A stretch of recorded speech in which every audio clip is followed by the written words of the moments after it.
still. Wind is calm, God's peacefulness. Sandcastles rise on deserted beach. Loon is heard with his cold, lonely cry. July's jewel within reach. Sunset dream, there is no compromise. Freeze these minutes for the rest of our lives. Sunset dream, the waters we're baptized. Freeze the second for the rest of our lives.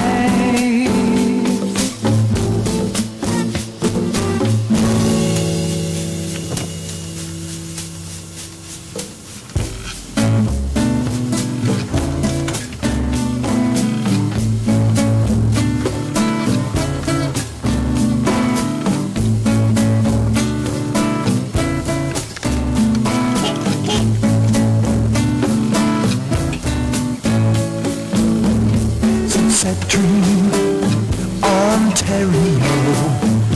Fisher button as they feed offshore. Music is heard from a distant campfire.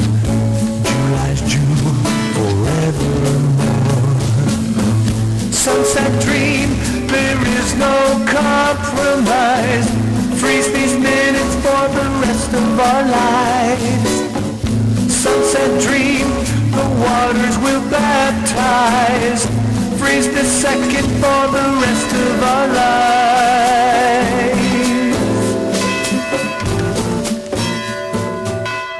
Year after year, the ringing of the bell invites us to a summer full of family, friendship, and fun.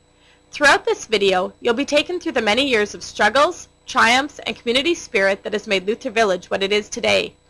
2004 commemorates 40 years of outdoor ministry. Please join us as we take a look back. But first, let's get acquainted with the camp. We're going to go behind the scenes at Luther Village and see what we can find. Aaron Sinclair is going to help us take us through these places of interest. Hey Aaron, where are we? Presently standing in front of the office. This is where Kim and Aaron and this year Sarah work. It's the mastermind, really. It's where the gerbils spin the wheel. So, okay, come on in. Open. Some kids ask us if we live in here. Yes is the answer. Points of interest? Can we go behind the desk?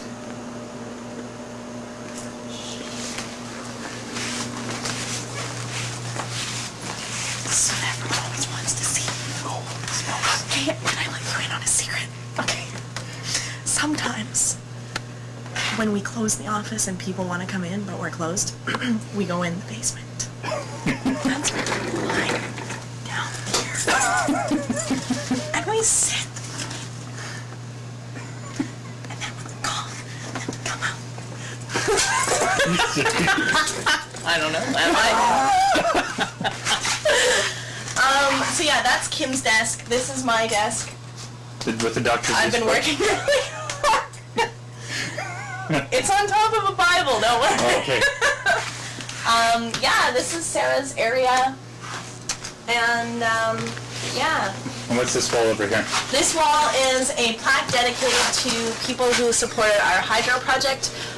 We got rid of the diesel generators and started using hydro as our power source in 1998.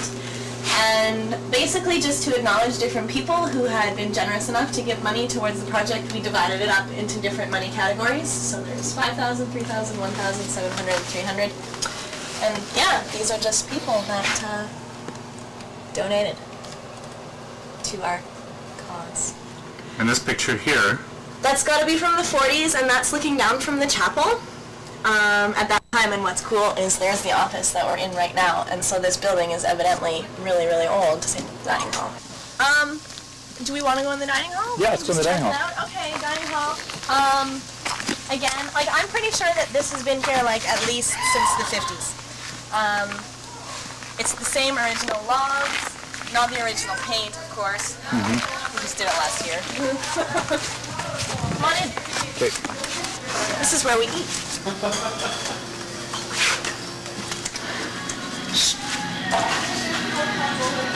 Kitchen. We don't buy in bulk here at Lutheran. Staff running rampant. Sorry. This is our new kitchen, built in 1998 as well. We have a lot of sinks in our kitchen for sure. This is for the pots. And this is all the industrial stuff that got installed when we built the new kitchen. This is the Sugar Shack. Again, this building has been here for a long time. I wish I could give you an exact date, but let's just say 40 years as a suggestion, maybe longer, 50. And this building apparently used to be the girls' staff cabin, hence the Sugar Shack. And that's the story that I've been told, and that's the one that I share with everyone. If it's incorrect, and someone who's watching this knows that, I apologize. Anyways, this place is currently where the program staff does their planning and brainstorming work, and also where we do crafts with the kids. It's the creative energy flow of Luther Village. You'll see what I mean when you come in. The ceiling is probably the main attraction.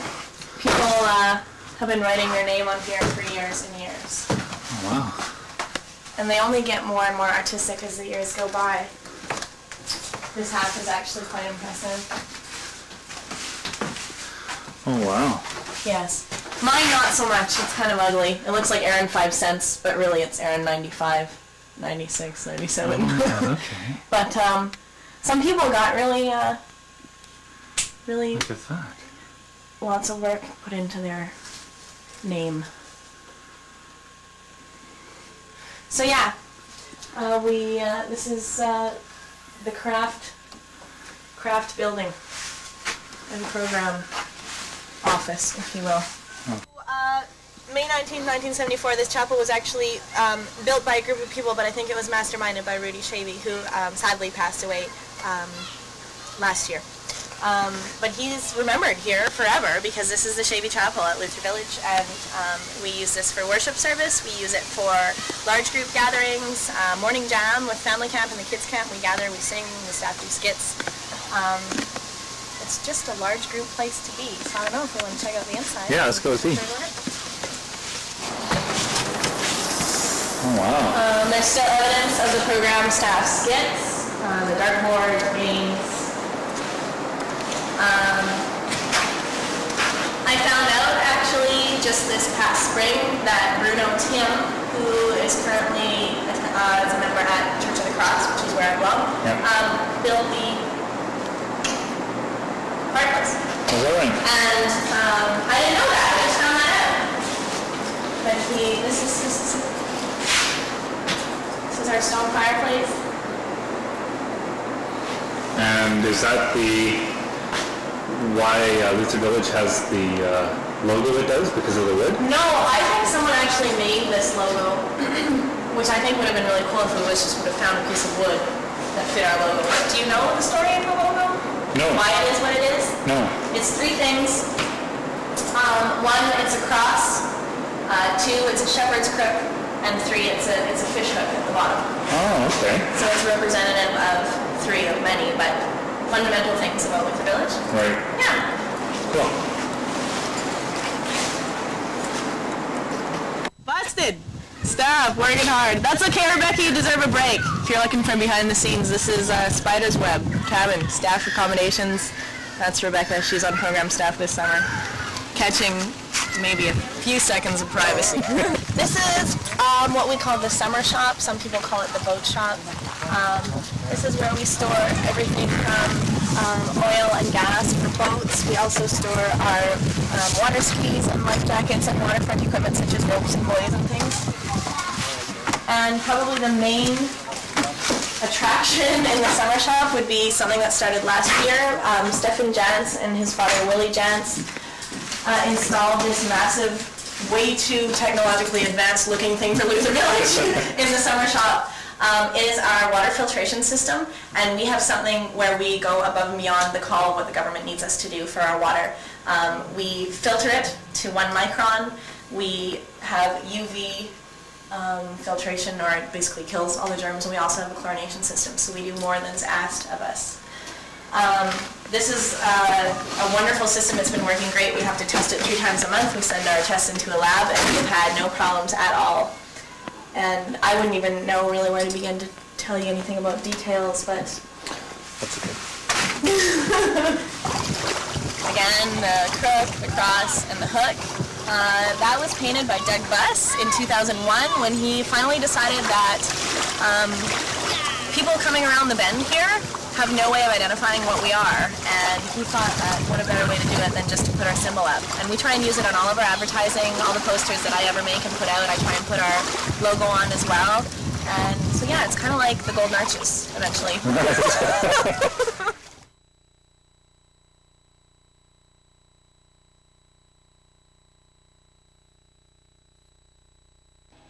Luther Village has its roots in the collaborative effort of 6 founding pastors and 2 Lutheran church bodies.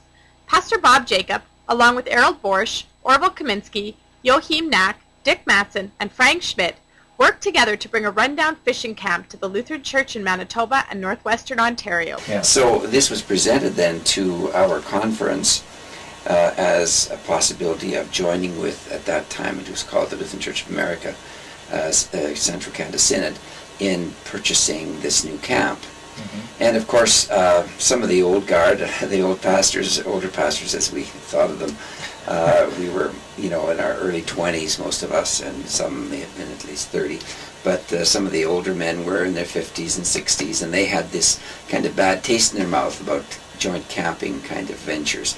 And so we, the young guys, we kind of band together, and we had this, I remember it was the old Lutheran Church of the Cross in Arlington, and not Arlington, I'm sorry, on Alexander and Chambers was the old building. It's still standing there. Okay. That was where we were, that's where I was located. But that year the convention took place there. And this issue came up, and there was quite a huge debate going on in the meeting about whether or not we should purchase this. Mm. And I remember it was, back and forth, this presentation of how good this place was, and then the negative side. And I think there were more young men at that time in the conference than there were older pastors, and we won. We thought it was quite a victory, and of course, most of us, when we heard that it was Lake of the Woods property, we just, we thought, well, how can you lose? Yeah. And there were a lot of naysayers about buying the camp because they said, well, this is 3 hours from Winnipeg. Yeah. Like, you can't schedule conferences and things there. People won't go, they won't attend. And when we saw the camp, we said, they'll attend, they'll come. The first few seasons of Luther Village saw a variety of camp leaders. The Prouty brothers operated the camp in 1964, followed by Reverend Gordon Hansen in 1965, Reverend Larry Overman in 1966, and Larry Tracty in 1967. And so I believe it was the 3rd year that the church had opened the camp. Yeah. And I was the 2nd Larry, and so the neighboring camp, Andy Lake, I remember Judy Bouchard saying they must only hire Larrys. But the camp was in very bad shape. In between the time that the Haybergs had built it and the church bought it, someone apparently with a drinking problem had it, and there were several years where it was very run down. Right. And so there were some real emergency measures that we had to take. And I had been told that under no uncertain terms that it was now a church camp and not a resort. But I also realized in looking at the books and knowing how badly we needed money, yeah, that we really needed to be both. Yeah. Because we couldn't survive on July and August of high school and family camps. Mm-hmm. And so Lee and I set out to also serve fishermen who came in. And some of them had been turned away and some of them had been turned off in the previous years. Yeah. But frankly, that early summer, May and June, the fishermen made the summer for us financially. You got us through. Got us through. Bought your food. Yes. What kind of condition was the camp in at the start? Well, I think rustic is the word that that is always used. Yeah. But it was good.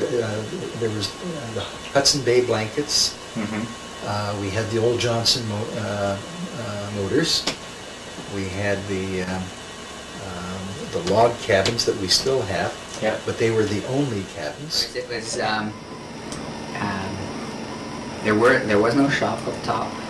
There were no A-frames. It was all just the log cabins, and right when you're almost down the hairpin and they have that sign, "Welcome to Luther Village," there with that flower planter. Yeah. Well, there was a diesel generator. That's where it used to sit. Mm. And I think it was probably like a one cylinder, because it used to just sit there. And I think it was probably just to run the cooler in the kitchen, and many of the cabins only had like one light bulb in them. Is that right? The electrical requirements certainly aren't what they are today, or weren't what they are today. Yeah. And When I first started, we had a generator, a small generator at the base of the hairpin. Mm-hmm. You've got to appreciate that there were no refrigerators. It was the ice boxes. Mm-hmm. And most of the campers all had the Coleman lamps. Right. So we only ran the generator part of the time. So there would be an hour or so that you'd run the generator during the day. Mm-hmm. And then a couple hours you'd run it in the evening for your overhead lights. Yeah. But come 10, 11 o'clock, everybody goes to sleep. There's no need to have that generator running. Walk up the road. Well, and then one of the huge problems was the generator. Okay. The generator had been worked on and worked on and worked on. It was an old generator. You could hear it all over the lake. You could be up 2 miles away and you could hear the boom, boom, boom, boom, boom, boom, boom pounding. Oh, really? And it was very loud, very noisy. But the worst noise, the worst sound in camp was silence. When the generator quit, you were in big trouble, because everything, our refrigerators, everything operated on the generator. And we owed the fellow that worked on the generator lots of money. And he was not convinced that he should come out and keep fixing it and not get paid. So I kept paying him a little bit, and I kept telling him that the only chance he had of getting more was to make sure that the generator kept working. But you learn to hear the sound of the generator, and I could be out fishing a mile out, and I'd hear it start pounding, and I knew it needed water. So I'd come racing in and run up the hill and put water in. Luther Village would make do with the original generator until 1971. Prior to this, in 1968, the camp came under the new leadership of Alf Sander. Alf and his family's many contributions became a legacy in the hearts and minds of Luther Village campers.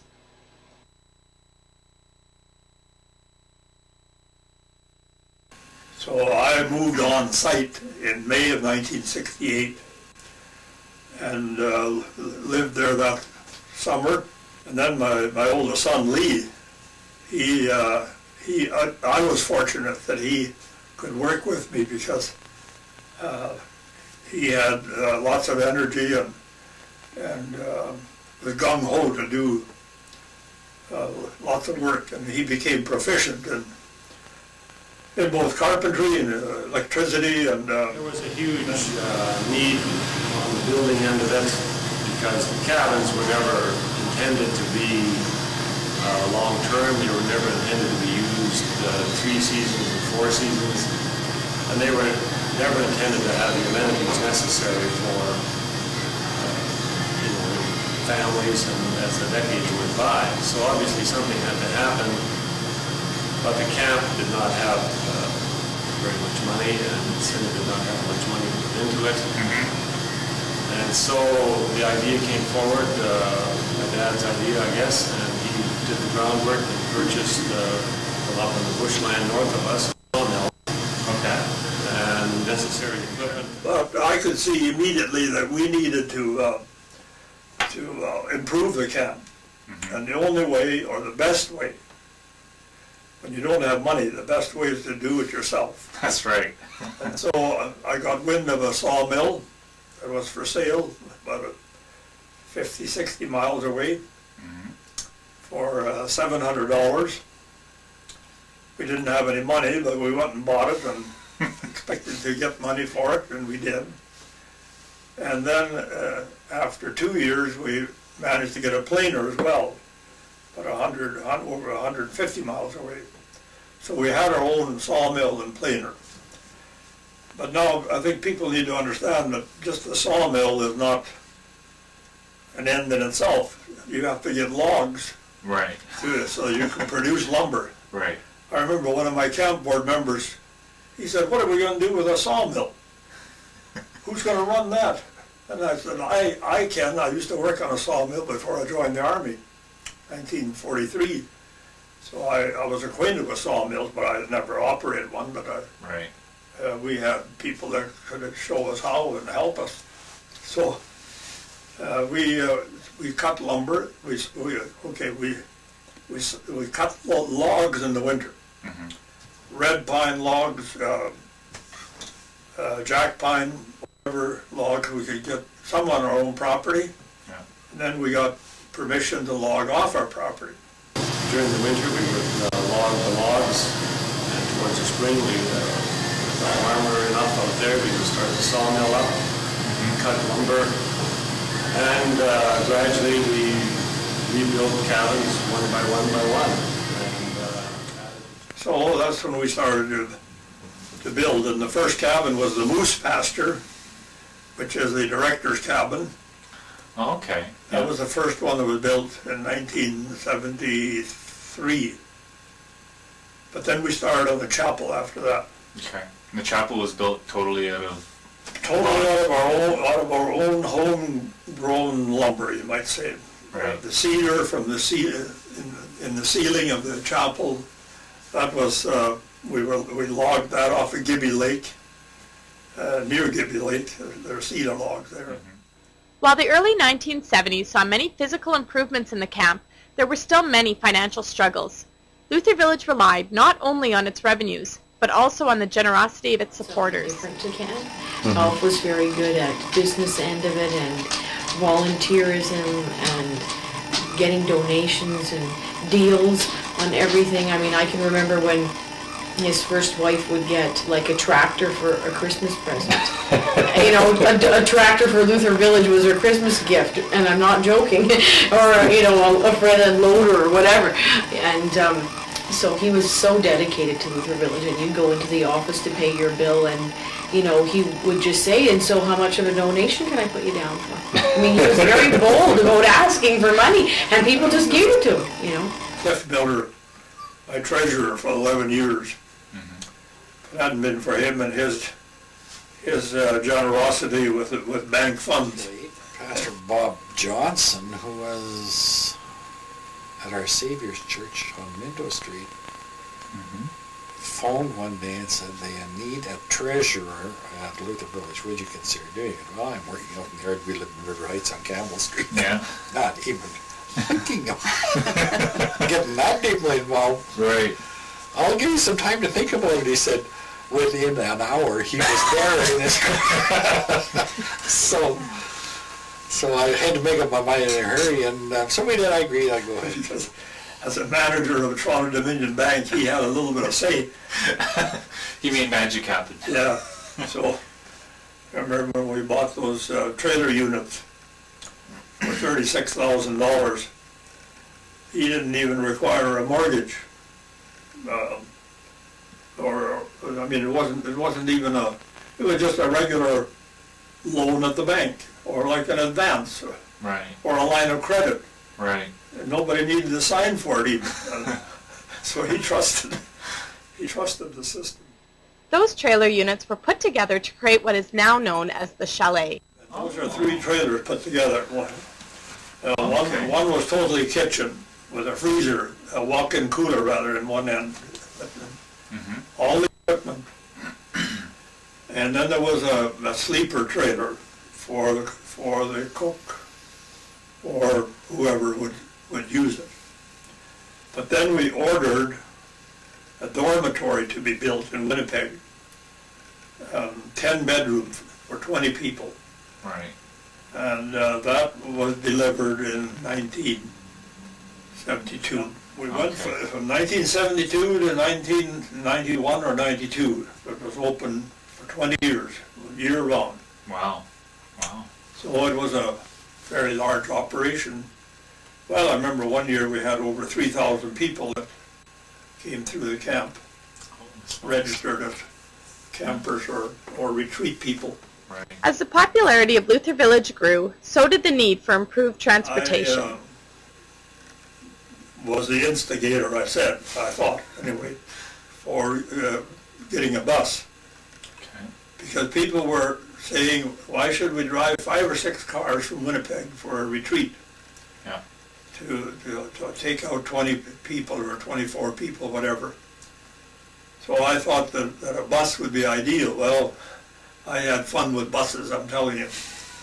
the first one in 1974, and we had lots of trouble with that one. We had to fix it up more than we had thought. And even after we got it fixed, the left front wheel fell off it.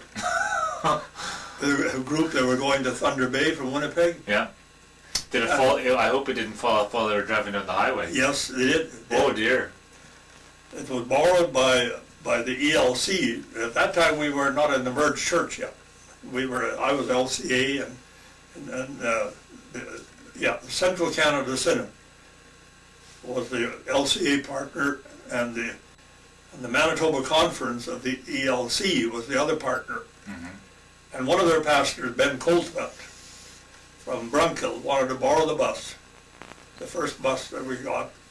And I had just had the brakes done on it, so it was in roadworthy condition, at least so we thought. But at 6 o'clock one morning, on a Saturday morning, he started out. And about 10 o'clock at night, they were going to drive all night to Thunder Bay for a youth event. And well, it was a long weekend of 1974 when we dedicated the chapel. Mm-hmm. But anyway, that's an aside here. Ben Coltfeld came and woke me up at 6 in the morning and said I lost the front wheel of the bus. And the first thing I said was, anybody hurt? No, he was able to stop it. Oh yeah. But then we had to arrange other buses, so we had fun with buses. And then we got another used bus. We called it, it was the jail bus. It ran from Winnipeg to Headingley every day with prisoners. So it had bars on the windows. And we had that one. Blew out a couple of engines on it. The daily struggles of running the camp took a back seat when Luther Village faced a very difficult period in its history.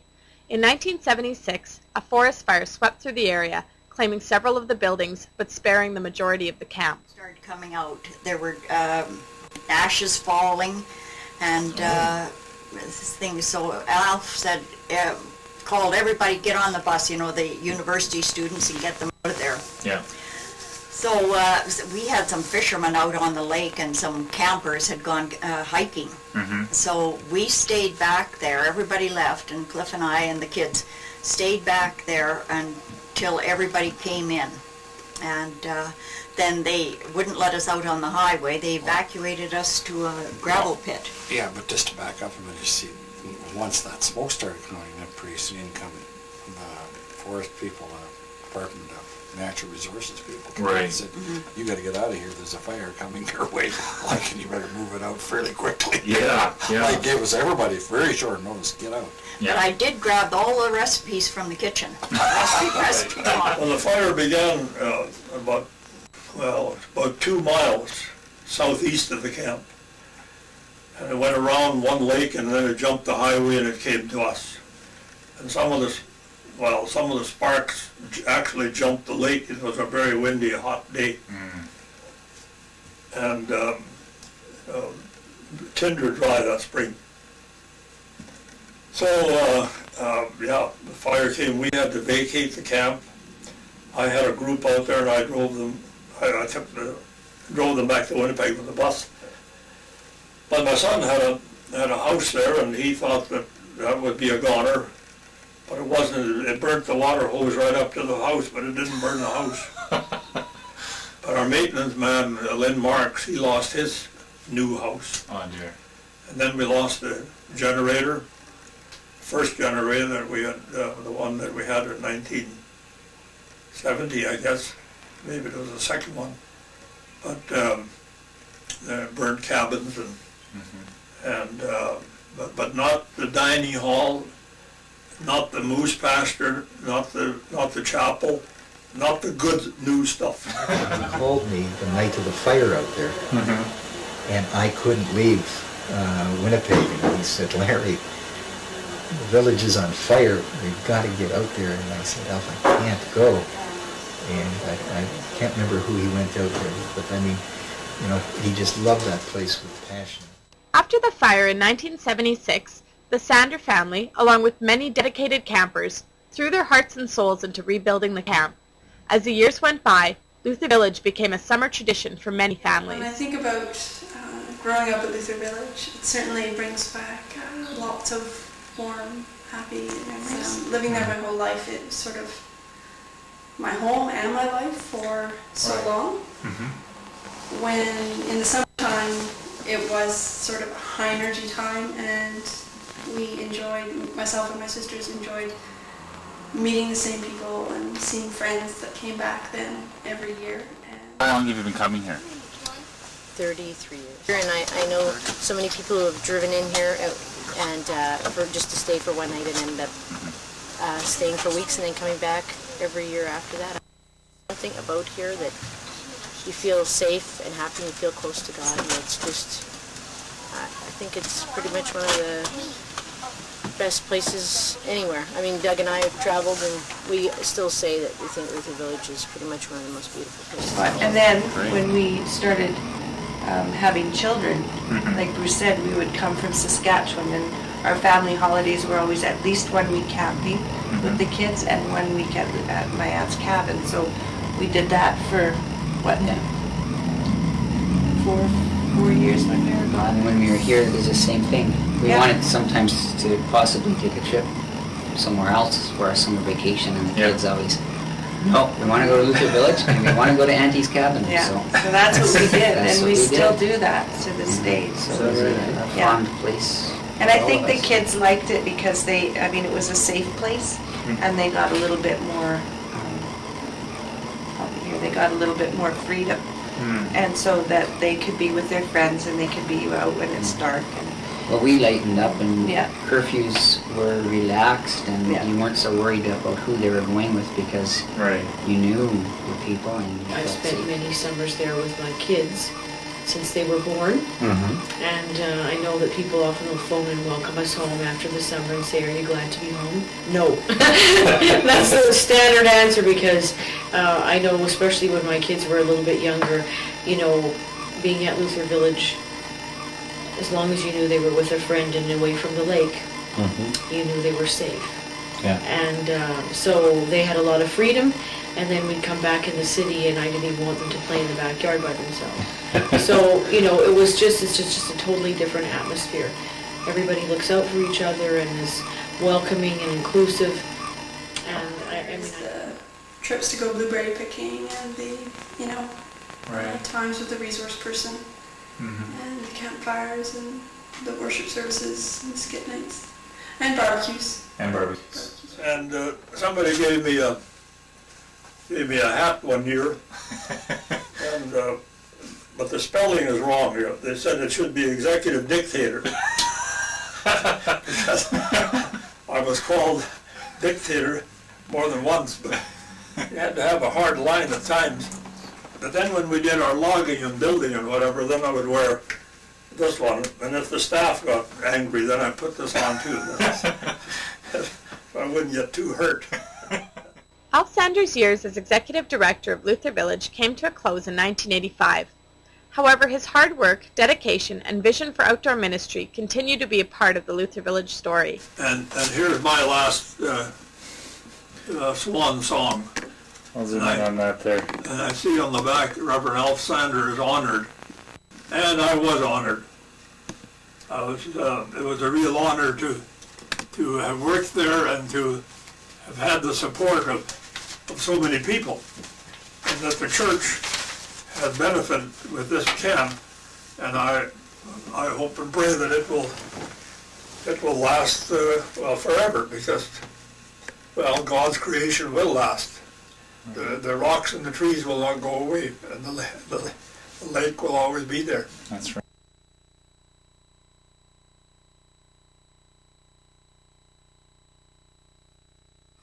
And then when Bob Stover came, he was more program-oriented and very musical.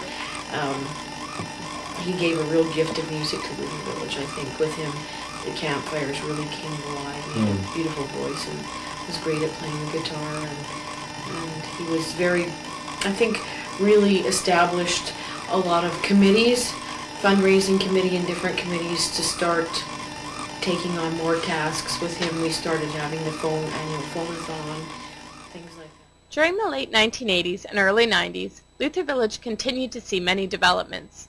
New cabins, trails, and program features, including the popular theme night, were added to the camp.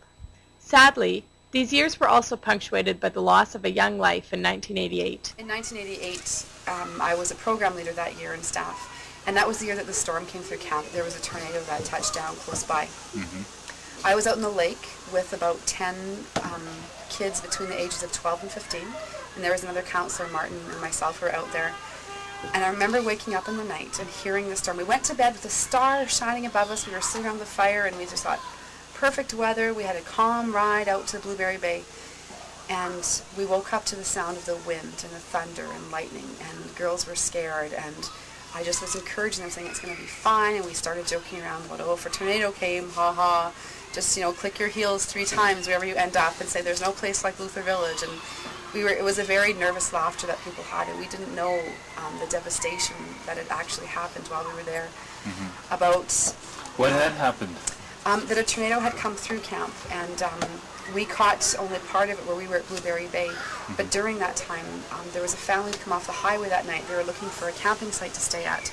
And they were actually trying to stay at Rushing River, and there was nothing that was left at Rushing River. And so we're the next place along the road. And we had a couple sites left, I think, if I recall correctly. And they stayed in one of the sites close to the chapel. And this tornado that came through, we touched down here. There were trees that went down, big red pines that went down all over camps, and cars and buildings were damaged. And this family, a tree fell in the tent where they were in, and the little boy was killed. And he was a little 5-year-old boy, Michael McCartan. And it was a very tragic day, tragic time here. We made our way back the next morning amidst the storm, had to beach our canoes a few times, and finally a couple of parents came out in boats and picked us up, and we left the canoes. And it said that a person had been killed at camp, and we had no clue who. We knew the families who were here, and my own sister was working here that year. And we came to camp. We almost didn't want to come because we didn't want to know who it was. And I remember coming around the point and seeing parents were all on the dock, and they were just waiting for their kids to come back, because there were like 12 of us who were gone. And we just said to kids, tell your parents that you love them when you get back, because we knew that someone's life had been lost, which is horrible. We just said, let your parents know how much you love them.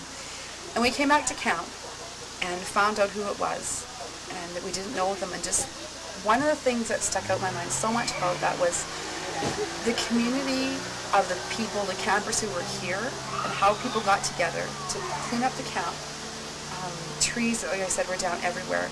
And the family, Pastor Bob was here, the director that year, and Lee, and they spent a lot of time with the family, counseling them and being with them, because it was a horrible time in their lives. And just the people who were available, they looked after their other children who were part of that family, and took them around playing with them and just taking care of them while Pastor Bob and Lee were with the parents. And just the fellowship and community that happened, and how close to home it felt for so many people, that little boy's life that had been lost. It was just an amazing thing to see the cleanup that took place around here of maybe people's hearts and the camp itself. And from that too, we built a play structure, and people gave donations in memory of the little boy Michael. And the play structure wasn't built until 1994, but that play structure was built in memory of Michael. And we have a plaque on there and everything in his name. The play structure was built 2 years after Kim Sugar moved into the position of executive director. From 1992 to the present day, Kim has provided strong leadership and undying dedication to Luther Village. We had a totally renewed interest in camping when our daughter Kim became the director. Well, first she worked there in the programming area for a couple of years or so. And then when this opening happened for her to apply as director. She was a little intimidated because there were a number of people who said, well, this can only be led by a pastor who's an ordained person, and the camp has to have that kind of a director. And we encouraged her because we said she had some strengths and some abilities in this area. She had taken education in the area of recreation therapy, and she had learned the guitar. She was an enthusiastic player and singer. And so we gained a whole new interest in Luther Village, and of course we wanted to support her and encourage her, and so that we were, and I think she's done a great deal too, because the camp had become sort of gone into a slump just before she took over that position, and she really, I think, brought a lot of enthusiasm, not only to the camp as such, but into the lives of the staff. And it's really amazing to go there now and see all the staff that are involved. And the greatest thing, I think, is the leadership that's happening amongst the youth who are trained in leadership skills, and who many people have met their spouses out there in these these camping ventures, and it just has made an indelible mark upon their lives. You can't replace something like that with an ordinary experience, because it's such a unique place to be. It's warm and inviting, and you sense the presence of God in ways that you can't when there's busyness and rushing. Just this past year at our grade 7 to 9 camp, the first week of our program this year, we had a fabulous group of campers who they raised their roof when they were singing and were so enthusiastic and just loved being at camp and singing and being a part of the program here. On the Thursday night or last night, we had a candle lighting ceremony at the beach, and basically what that was is the entire camp group who was here, there was probably about 80 to 90 of us all together with counselors and program staff. We sat in a big circle on the beach, huge circle, or some type of amoeba shape. And Dave had made, a program coordinator Dave, made a cross in the sand and put candles in it. There was probably about 12 or 15 candles that way, just little tea lights. And it was dark. It was the evening, about 10:30 at night, and maybe even 11 o'clock. And what we were doing was going around the circle, and everyone was supposed to share just one memory that they had about Luther Village for that week. And hearing people just bring their experience to life, comments from loving their counselor, and we were like family in the cabin, and taking care of each other. Someone fell and hurt themselves, and we all pitched in to help them get around. And hearing people say about just God being alive to them when they're here at Luther Village, and you sometimes wonder in outdoor ministry, does that really happen? Does God's love and God's word come across to people? And it was so obvious and so felt that night that happened, and just hearing that from different people. And by the end of the candle lighting, it would probably take us a good hour with everybody sharing one thing. There was a ring around the cross of tea light candles, and it was just such a beautiful, beautiful time, beautiful experience for everyone too. While Kim has made significant contributions to the program and administration of the camp, her husband, Rick Sugar, has been central to Luther Village cuisine. It's a very interesting job. It's very rewarding in a weird sort of way. Most places you cook, you really are behind the scenes. And there's not much feedback. You get the little pieces of paper, the notes and stuff like that, but at Luther Village I find that the community has a way of flowing into the kitchen, and there's lots of feedback, there's lots of people asking for recipes, which you wouldn't find in most other places in the industry. It's not an easy job. It's long days. Hot kitchen. I said to Kim in 1996, I said, I think it's about time we start talking to the board about having a new kitchen. And she said, drop a proposal. And I said, what? She said, drop a proposal and present it to the board, and we'll see where it goes. So I was almost being, jokingly saying it did need to be changed, but sometimes in a place like this, when you put out that much money, it's hard to ask for it. I submitted a plan, and the board asked me to draw up an idea, and they went with it right away. There was no complaining, no argument. It was, if it needs to be done, it needs to be done.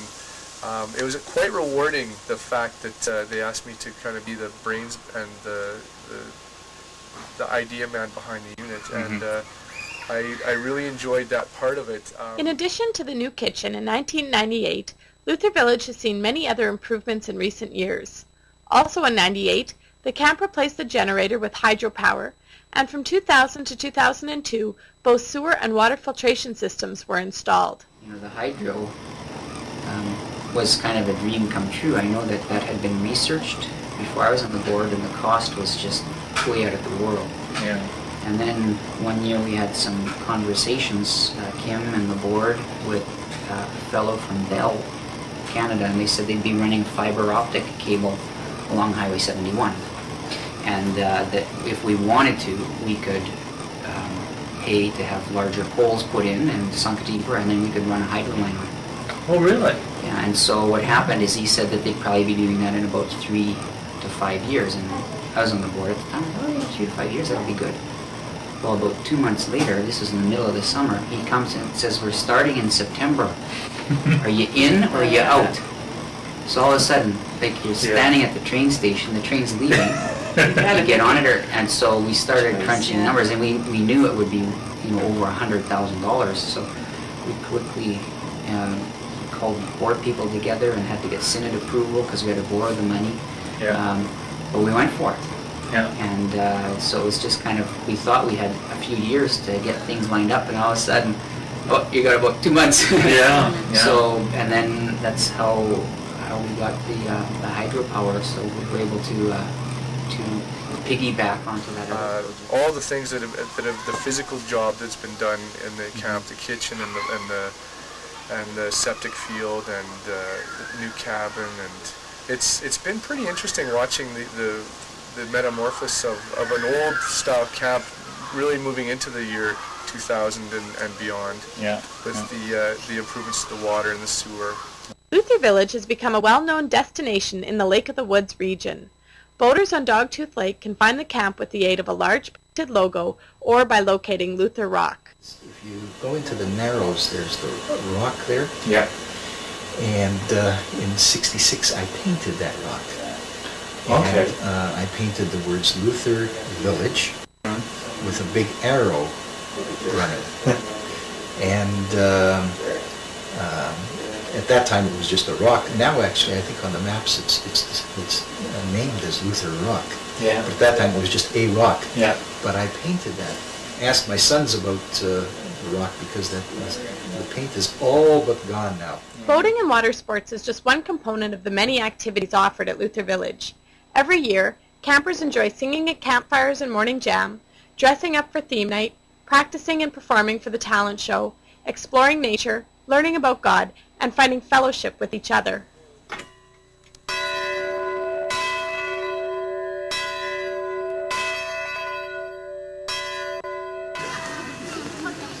think the favorite part now for me, because now my life is so consumed with having kids, I think the favorite part of the programming has to be what's done for the kids. I think it's for them, especially during family camp, to be able to come and interact with other kids. Campfire, of course, is truly a huge highlight, and you still sing the songs all year in your head, and it's... Right.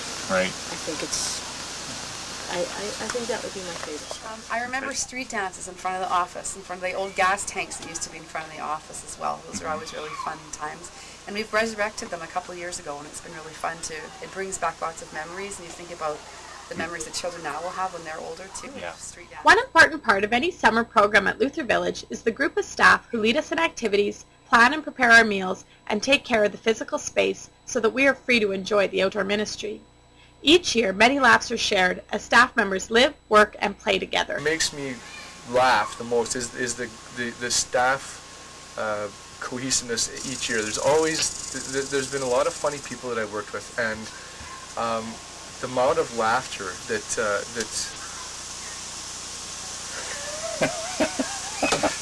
including my children, the amount of laughter and camaraderie, even though people are so different in this group setting.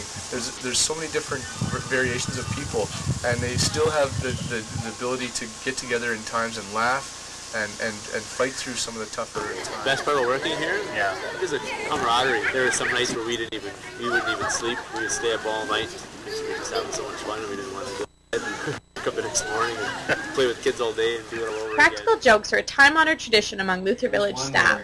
Aaron, Zach, and I decided that we'd try and frighten Aaron with explosives. Explosives?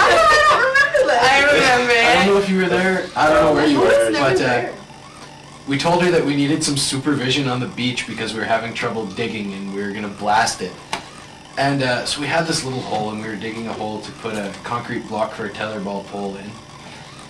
And we got her down on the beach and she was running down the hill yelling, "Don't blow anything up!" Because I told her on the walkie-talkie, I was like, And then, so we had the truck, you know, kind of parked over by the beach, and she gets there, and she's like, "What are you guys doing?" We're like, "Oh no, don't worry about it, it'll be perfectly safe." And, you know, we toss her a hard hat and tell her, "Put this on." And you might want to get behind the truck. So I grab this road flare, and I'm opening it, and all the while she's just telling me, "No, no, Brock, no, Brock, no." And that's like the only words she could speak. And later she said the only thing going through her mind is, "Why isn't he listening?" We're like, no, it'll be perfectly safe. So we strike off this road flare and get the flames going and everything, jab it in this hole, and I just look at her and I'm like, "Okay, run." And she was kind of freaking out. You know, she said later, like, she thought, well, it looks like just a flare, but what if it isn't a flare? What's going on? I dressed up as Tammy, I don't remember. Fredrickson. She was pregnant. She always came into the kitchen asking for food, so it was her birthday the last day. And I dressed up as her. I stuffed my belly and I was ordering the kitchen staff to like get me, like, she came in and one time she's like, "Oh, I really have a craving for just like a ladle of mustard." And we're like, okay. No, but then she like asked Rick for an apple, but it'd have to be like 3 days old and very red and crisp, and it was hilarious. So we did that and she really liked it. That was a lot of fun. It was so spontaneous. From staff pranks to volunteerism to family time and fellowship, Luther Village is a community. The last 40 years have touched the lives of countless families and individuals who have come to know this special place. What's really neat is the community spirit here, where people come in expecting to be part of a community and people welcome them. And that is the best part of Luther Village, and it's the part that continues. With the changes in the landscape or the changes in the cabins, it's that community, I think, that makes the village better. The reason I like Luther Village is the community spirit. My child can play with kids who are 12 years old, who are 2 years old. There's a total commitment to, it's almost a big family. It's almost like you have all your cousins getting back together. And somebody asked me yesterday if there's a lot of repeat customers, and Kim and I both said, I bet you it's 75 to 80% that come every single year, maybe miss 1 out of 5. Yeah. We don't have the same, I find that it's different than in any, and there's no other place in the world that you would find where there's this sort of an openness and community, I think.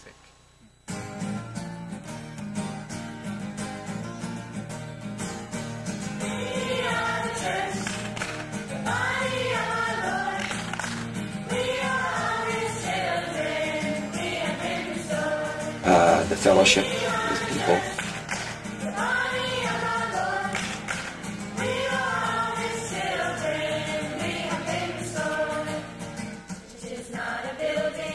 Fellowship, the Christian atmosphere.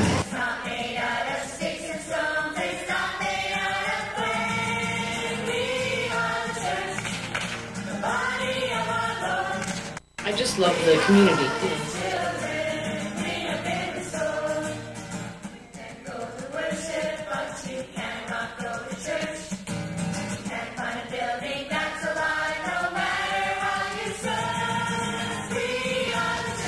It's like a second family and a second home for me.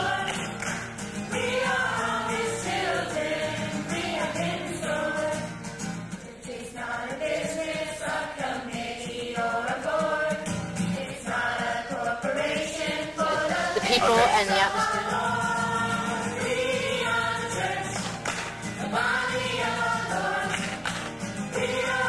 This is our church, this is the community that holds the faith.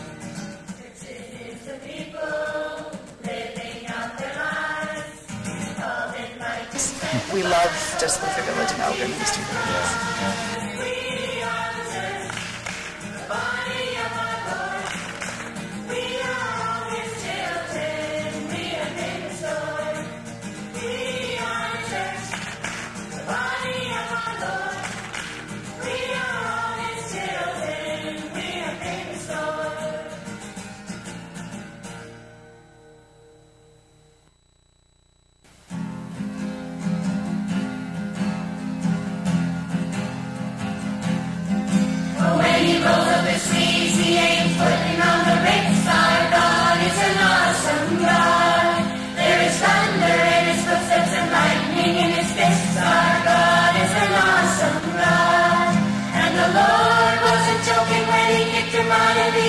It wasn't for no reason that he shed his blood.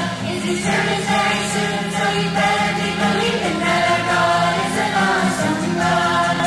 Our God is an awesome God. He reigns from heaven above with wisdom, power, and love. Our God is an awesome God.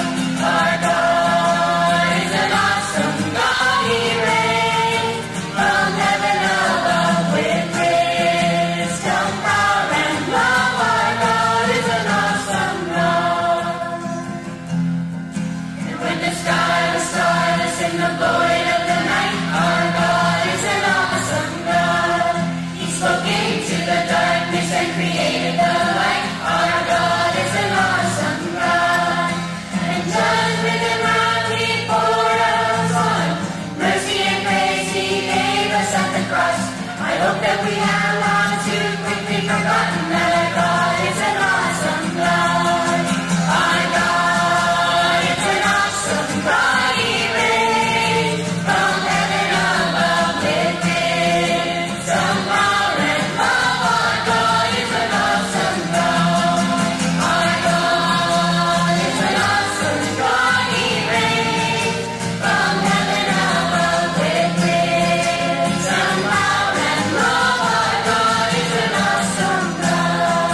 sanctuary, pure and holy, tried and true, with thanksgiving.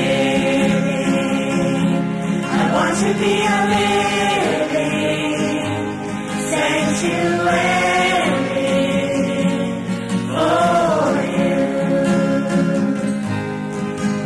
Prepare me to be a sanctuary, pure and holy, tried and true, with thanksgiving. I want to be a living sanctuary for you. Lord, prepare me to be a sanctuary, pure and holy, tried and true, and with thanksgiving. I want to be a living sanctuary.